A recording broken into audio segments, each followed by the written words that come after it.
दोस्तों, यदि कभी जीवन की विपरीत परिस्थितियों के चलते मन विचलित हो उठे और आप मरने का फैसला कर लें, तो यह कहानी आपके लिए ही है। यह कहानी आज आपका जीवन बदल देगी। कहानी को अंत तक अवश्य सुने। यह इतिहास में घटी एक सच्ची घटना के रूप में है, जिसे हम कहानी के माध्यम से आपके लिए प्रस्तुत कर रहे हैं। रामदयाल इस बड़ी दुनिया में अकेले रह गए थे। उनकी पत्नी की मृत्यु हो गई। वह 2-4 दिन ही बीमार रहीं। मोहल्ले वाले उन्हें अस्पताल ले गए। उन्होंने ही भाग दौड़ की। रामदयाल खुद बीमार थे। उनका लड़का मुंबई में रहता है। कई वर्षों से घर नहीं आया था। मां की मृत्यु का समाचार मिलने पर उसने जवाब भेज दिया, बहुत उलझा हुआ हूं, फुर्सत होने पर आऊंगा।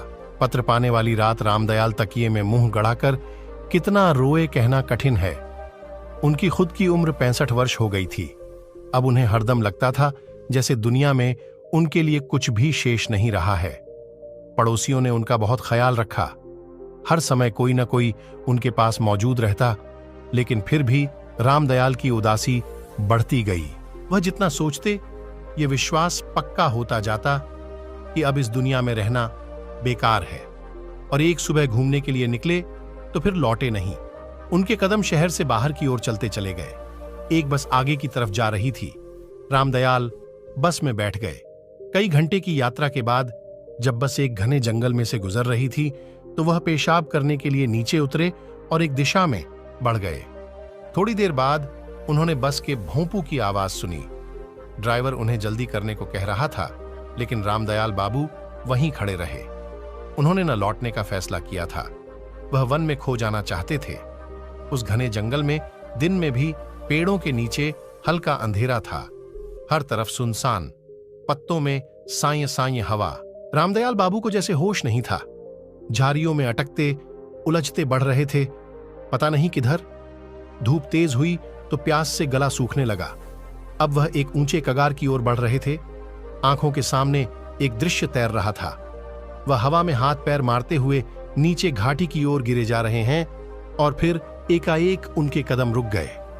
जहां ढलान नीचे घाटी की ओर खुलता था, वहां 2 लकड़ियां लगाकर रास्ता बंद किया था। वहां मोटे मोटे अक्षरों में लिखा था, सावधान। रामदयाल बाबू ने इधर उधर देखा, पर कोई नजर नहीं आया। उनकी समझ में ना आया कि लोगों को सावधान रहने की बात किसने लिखी। उन्होंने जरा बढ़कर झांका तो देखा, आगे गहरी खाई थी। वह पीछे हटाए ना जाने क्यों उनका मन कांप उठा। वह एक तरफ बैठ गए। कुछ देर पहले रामदयाल आत्महत्या के लिए तैयार थे, लेकिन अब कुछ कुछ डर लग रहा था। वह कुछ देर आंखें मूंदे बैठे रहे, फिर उठे।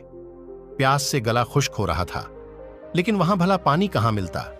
तभी उन्होंने देखा, पास ही पत्थर के गड्ढे में पानी भरा है। वहीं कुछ फल भी रखे दिखाई दिए। कुछ देर सोचते खड़े रहे, पिएं या न पिएं। फिर प्यास ने जोर मारा तो घटाघट पानी पी गए। वहां रखे फल भी खा लिए। अब जाकर चित्त कुछ ठिकाने हुआ, लेकिन एक बात रह रहकर परेशान कर रही थी। यह सब किसने किया है? यहां तो कोई नजर नहीं आता। कौन है वह? रामदयाल के मन से आत्महत्या का विचार निकल गया। वह जंगल में घूमने लगे। जगह जगह उन्होंने सावधान लिखा देखा। कई पेड़ों पर जहरीले फल भी लिखा था। उन्होंने पाया कि अगर वह सब न लिखा होता तो कोई भी गिरकर अपने प्राण गंवा सकता था। घास में छिपे हुए गहरे गड्ढे, खतरनाक मोड़, जहरीले फल सब के बारे में सावधान किया गया था। अब तक दोपहर ढल चुकी थी। रामदयाल जी ने जोर से पुकारा, मेरे प्राण बचाने वाले भाई, मैं आपके दर्शन करना चाहता हूं। पत्तों के पीछे सरसराहट हुई और एक बूढ़ा हंसता हुआ सामने आ गया। उसने कहा, मैं बहुत देर से आपको देख रहा हूं। कहिए, आप यहां कैसे आ गए?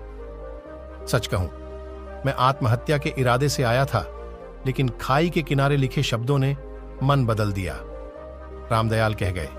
उस व्यक्ति ने पूछा, अब क्या इरादा है? सोच रहा हूं क्या करूं, रामदयाल ने कहा, और उनकी आंखें भर आईं। बूढ़े के पूछने पर उन्होंने अपनी राम कहानी कह सुनाई। जब उन्होंने बात खत्म की तो उनकी आंखों से लगातार आंसू गिर रहे थे। एकाएक उन्होंने पूछा, लेकिन आपने अपना परिचय नहीं दिया। बूढ़े ने कहा, जो आपका परिचय है वही मेरा भी है। मेरा नाम है नरसिंह। क्या सुनाऊं? अनेक वर्ष हो गए। एक दिन मैं अपने बेटे के साथ इस जंगल से गुजर रहा था, तभी बेटा घास में छिपे गहरे गड्ढे में गिर गया।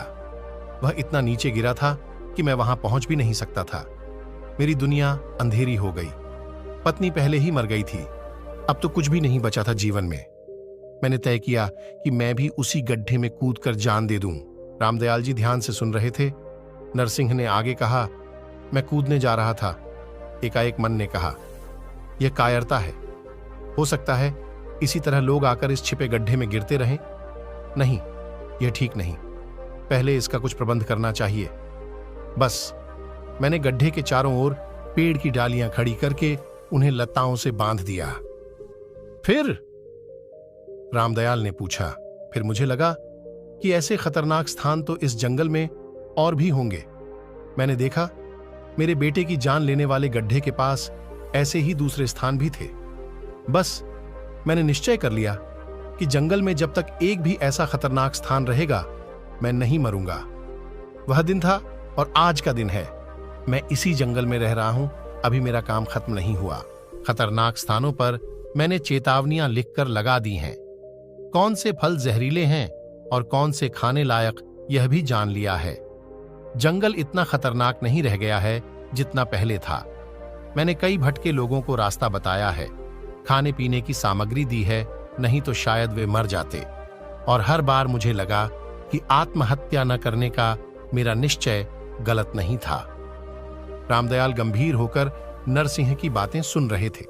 एकाएक नरसिंह ने कहा, रात हो रही है, जंगली जानवरों का डर है। सुबह आपको जंगल से बाहर जाने का रास्ता बता दूंगा। आइए। नरसिंह रामदयाल को एक गुफा में ले गया। उसके बाहर आग जलाकर दोनों लेट गए। रात को जंगली जानवरों की आवाजें सुनाई दी, कभी दूर कभी एकदम पास। सुबह रामदयाल की नींद खुली तो नरसिंह ने कहा, चलिए आपको जंगल से बाहर जाने वाले रास्ते पर छोड़ दूं, लेकिन मुझे कहीं नहीं जाना। तब कहां जाएंगे? क्या इरादा है? नरसिंह ने आश्चर्य से पूछा। मैं यहीं रहूंगा आपके साथ, रामदयाल ने कहा। अभी जंगल में ऐसे बहुत से स्थान हैं जहां देखभाल की जरूरत है। मैंने मरने का इरादा छोड़ दिया। क्या सच? कहते हुए नरसिंह की आंखें चमक उठीं। हां, मैंने देख लिया है, जीवित रहकर दूसरों को मरने से बचाया जा सकता है, रामदयाल ने कहा और मुस्कुरा उठे।